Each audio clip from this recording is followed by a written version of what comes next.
Oi, turma, tudo bom?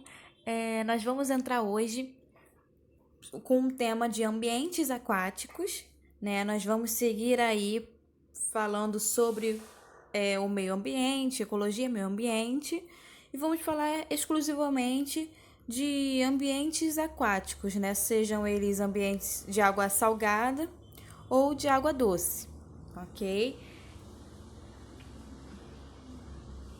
Então, olha só.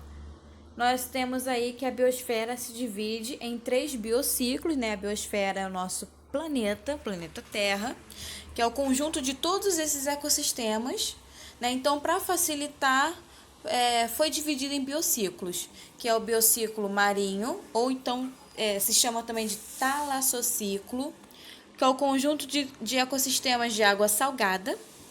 Temos os ducícolas ou liminociclos, que é o conjunto de ecossistemas de água doce. E temos aí o terrestre ou o epinociclo, né? Que é o conjunto de ecossistemas de terra firme, né? Então, nós vamos começar a estudar esses dois primeiros aqui hoje, nessa aula, né? O marinho e o dulcícola, ou talassociclo, e o liminociclo. Nós temos aqui, né, sobre o ambiente marinho, né, que ele corresponde aos mares e os oceanos, e as áreas dulcícolas correspondem a lagos, lagoas, rios e outros aí de água doce, né? Os ambientes de água doce podem ser ainda lênticos, que são os lagos e as lagoas. Os lênticos são ambientes, né? É um conjunto de águas que são paradas, como os lagos, como as lagoas. Também temos os pântanos, os brejos, poça, né? Umas poças grandes. Então, nelas são encontradas o quê? Nessas áreas paradas, nessas águas paradas. Plâncton, vegetais presos no fundo, alguns insetos, caramujos, vermes, peixes, anfíbios, tartarugas, né? E algumas aves que frequentam também esses locais para se alimentar, para tomar um banho. E a província lótica, né? Esses locais de água lótica, corresponde ao conjunto de águas que está em movimento, né? Como os rios, riachos, córregos, cascatas, né? Então são águas agitadas com movimento, e também temos plâncton, flora, temos uma fauna, só que são em menor quantidade do que em águas mais paradas, ok? Então, talassociclo. Vamos falar aí dos oceanos e dos mares.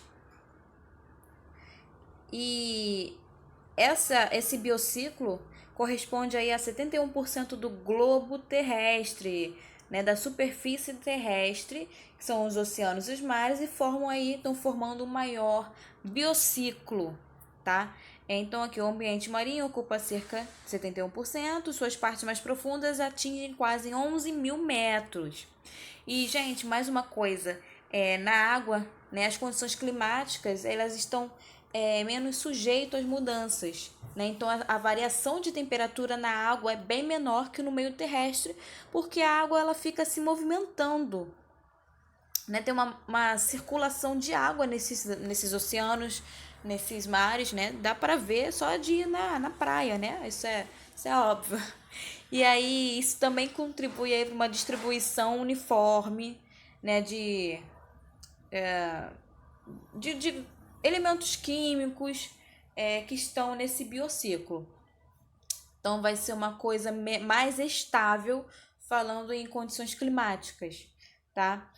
Só que também nesse ambiente, né, vai ter também um número menor de habitats e de nichos ecológicos mesmo, né, do que do epinociclo. O epinociclo é da vida terrestre. Ok? Epinociclo vai ter muito mais nichos ecológicos, mais habitats, mais diversidade de espécies do que nos oceanos e mares. Então, olha só, nesses ambientes se distinguem dois domínios, o bentônico e o pelágico. Temos o domínio bentônico, que corresponde aí ao fundo do mar, onde se encontram organismos que estão fixos lá no substrato, ou que eles podem viver lá no fundo, ou pode andar também por ali, né? Ou temos os pelágicos, que são os livres natantes, né? Que compreende a massa de água, onde predominam organismos que nadam ativamente. Então, o bentônico é lá no chão, né? O substrato do oceano. E o pelágico é a parte, né, onde tem a maior parte da água e onde os seres vivos que nadam ficam ali, né? Também nós podemos falar da profundidade desses oceanos, né? Eles podem ser divididos em várias zonas. Temos aí a zona litorânea, né? A zona litorânea, ela corresponde à região entre a maré alta e a baixa, essa partezinha aqui, tá? Temos aí a zona nerítica, né? Ou sistema nerítico, que também podemos falar. E aí, que é isso aqui, tá, gente? E corresponde também a uma região do mar, né? Que vai até cerca de 200 metros de profundidade. Ainda recebe muita luz solar, né? E tem uma distância aí de mais ou menos uns 70 quilômetros do litoral. Então, essa aqui é a parte do sistema nerítico, né? Onde recebe também muita luz solar. Muita luz solar, onde os seres autótrofos realizam a fotossíntese. Então, essa parte aqui, que recebe muita luz solar do sistema nerítico, é chamado de zona eufótica. Tá bom? Temos aí também a zona batial ou sistema batial, mesma coisa, né? Que fica em torno aí de entre 200 metros e 2.000 metros de profundidade. Já estamos aqui nessa parte. Já vai ter outros tipos de espécies que não precisam tanto de luz, mas também não conseguem viver no escuro. Então, eles ficam aqui nesse meio, né? Então, tem uma variação ali de luz em função da profundidade desse ambiente aqui, e que isso acaba influenciando a distribuição dos seres vivos mesmo, né? Desse biociclo marinho.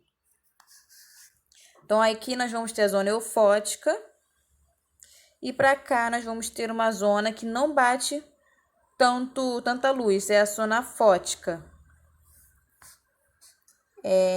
Então, zona eufótica é uma região bem iluminada, que vai até cerca de 200 metros, né? Então, ricos também em seres autótrofos, porque eles precisam estar ali para realizar a fotossíntese, recebendo a luz do sol. E a zona afótica, que é abaixo, né, dessa zona eufótica, onde tem uma intensidade de luz muito insuficiente para a realização da fotossíntese.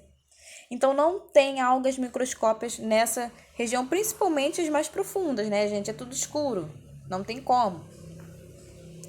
Então, aqui fica mais os seres heterotróficos, que dependem de uma matéria orgânica que vem da zona eufótica. Ok?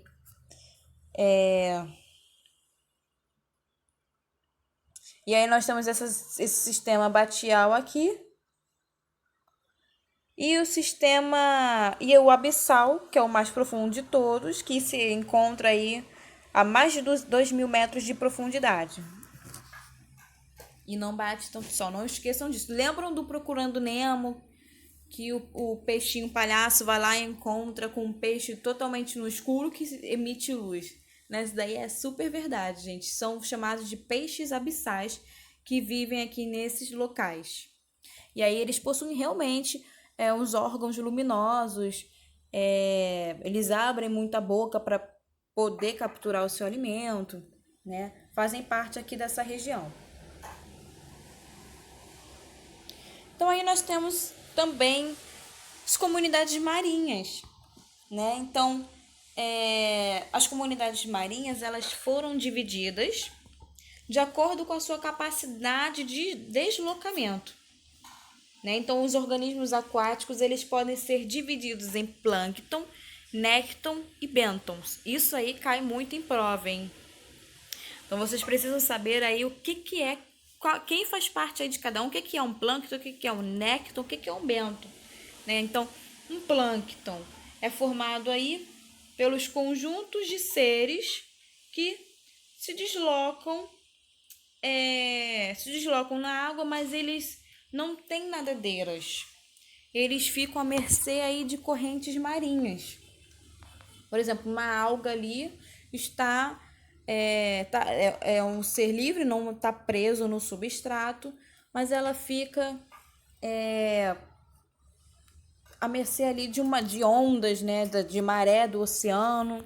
Não depende dela para onde ela está indo, e sim de correntes marinhas. Então isso acontece muito. Quem faz parte dos plânctons? As algas microscópicas, né, as algas marinhas. Algas marinhas microscópicas.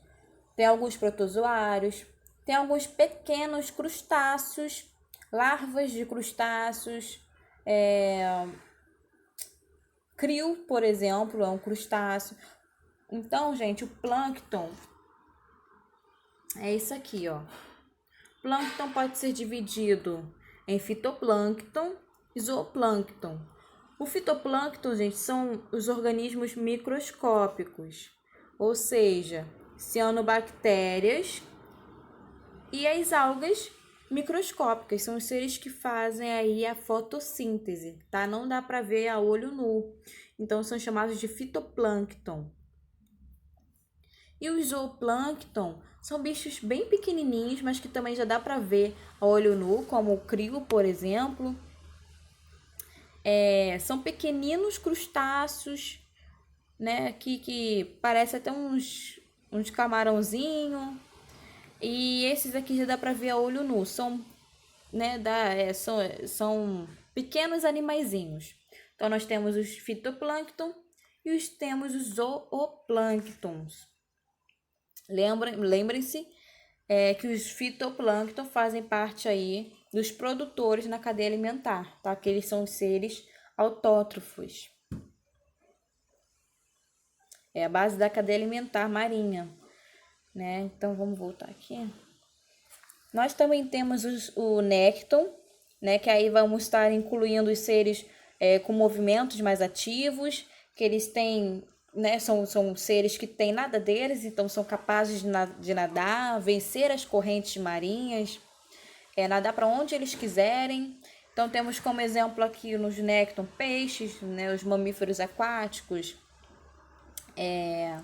tubarão, golfinho, tudo aquilo que tem nadadeira, que consegue se movimentar e ir para a direção que quer, né, não fica à mercê de uma corrente marinha, são os néctons, fazem parte do nécton. E temos mas antes, deixa eu mostrar aqui os néctons, né? Olha aí.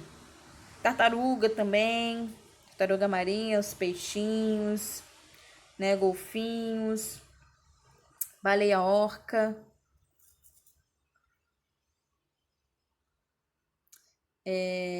Que não faz parte da família das baleias, mas é chamada assim. Então, isso aqui tudo faz parte do grupo dos néctons. E os bêntons, né? Os bêntons são seres vivos que vivem lá no leito do mar, que são fixos, que são sésseis, né? Quando um animal é preso no chão, no substrato, a gente fala que eles são animais sésseis, né? Como algumas algas, esponjas, ostras, anêmonas.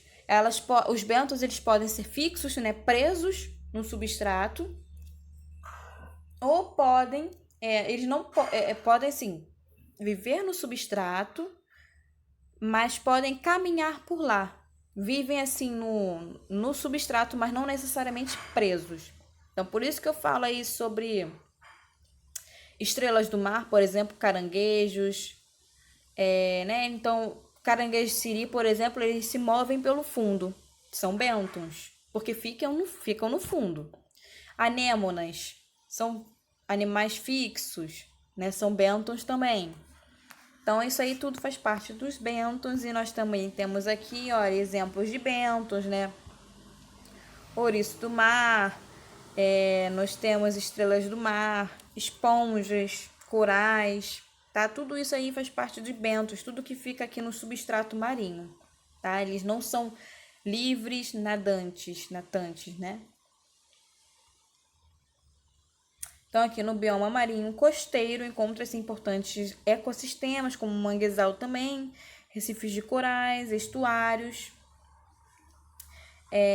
que eles possuem uma grande diversidade dessas comunidades aqui, né? Então, tem de tudo, tem plâncton, tem nécton, tem bêntons, no recife de coral, então, né? Tem uma grande diversidade marinha. E nós temos aí o liminociclo, que corresponde aí a rios, córregos, lagos, lagoas, pântanos, brejos, né? Isso tudo aí está formando o liminociclo, né? O biociclo das águas doces. É bem menor, né, que o outro ciclo das águas marinhas. Então, aqui ele corresponde a 0,017% da água do planeta, né, que é água doce. E se é doce, ela possui uma menor salinidade e com certeza uma menor profundidade, né? Aí, como eu já falei lá na frente, pode ser dividido em província lêntica ou província lótica. Lembre-se que a província lêntica é o conjunto de águas paradas, né? Aqui, ó, como exemplo, um lago. E uma província lótica, aqui, nós vamos ter aqui um movimento de águas, né? Aí são as águas em movimento, como se fosse, como exemplo, né? Os rios, riachos, córregos, que nós temos um exemplo de província lótica e província lêntica desse lado.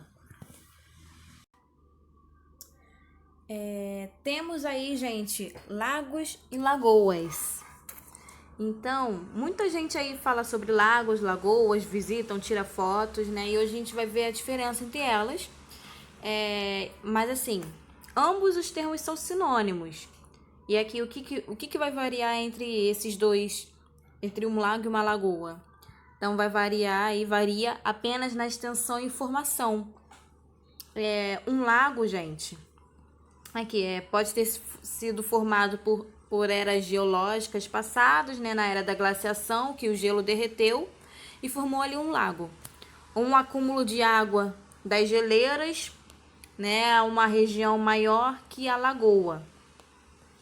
E a lagoa é menor no tamanho e pode ter se formado pela chuva em áreas de depressão. Então, uma área ali que é um pouco mais baixo, né, uma área em depressão, e se acumulou uma água devido a uma chuva forte, né, que foi chovendo e foi se acumulando ali naquela área mais baixa.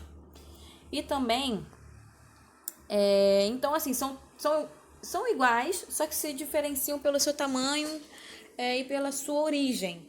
Só que tem muito lago que é menor que uma lagoa, né? Podemos ver aqui, olha, temos o lago do Javari, que fica em Miguel Pereira, né, no Rio. Vocês devem conhecer Miguel Pereira, que é esse lago aqui. É um lago que é de origem natural, né?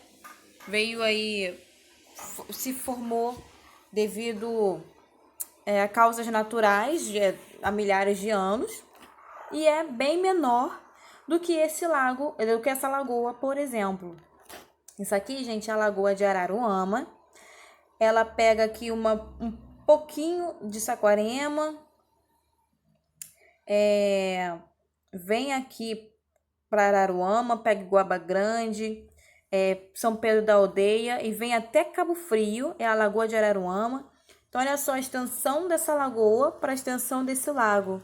Nem sempre o lago vai ser maior que uma lagoa, né?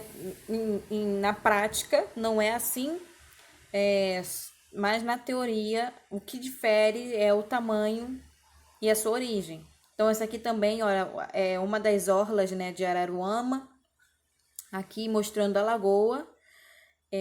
Fica bem lá no centro, né, que é a Praça João Hélio, lá de Araruama. Então, para vocês verem aí, um exemplo de lago em Miguel Pereira e uma lagoa em Araruama, tá? Mas assim, são sinônimos, não tem muitas diferenças entre elas, tá? Vai ter a mesma, são águas paradas, vai ter o mesmo tipo de espécies, né? Que frequentam ali, espécies de água doce e tudo mais. E também podem ter os lagos artificiais, que são feitos por ação do homem, seja para entretenimento ou algum outro objetivo. Mas também existe lagos artificiais. Temos os rios, né, gente? Os rios aqui, eles são caracterizados por um fluxo unidirecional. O que é isso? A água sempre tem uma única direção.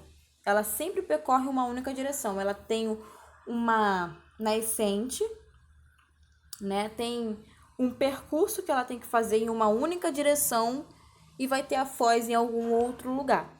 Então, o rio é unidirecional, né? A água sempre corre para as regiões mais baixas. A quantidade também de oxigênio é importante, né? Ela costuma ser abundante e pouco variável nos rios, né? Em virtude da pouca profundidade e do movimento constante da água. Também podemos dividir o percurso de um rio, né? Da nascente até a foz, então em 3 seções. Então, um rio pode ter aí uma divisão de curso, né? Temos o curso superior ou alto curso, que ele corresponde à nascente. Então, tem um maior nível de erosão nessa parte, né? Que para-se a juventude de um rio. O curso médio, que já estamos aí no meio do rio, né? Também tem uma maior erosão, porque por conta do fluxo da água, né? Equivale à maturidade de um rio. E temos o final do rio, né? Lá perto da foz, que temos a divisão chamada curso inferior. Então, nesse curso inferior é onde se tem muito sedimento vindo do curso superior e vindo do curso médio. Então, não temos tanta erosão, mas sim temos mais sedimento nessa parte. Corresponde à velhice de um curso, né? A parte da foz desse curso, onde ele termina. E tenho que dizer também, gente, que existem rios perenes, são aqueles rios que não secam, né? Vão ficar ali durante o ano todo. Ou também temos os rios intermitentes, que vai ter uma época do ano que ele vai secar.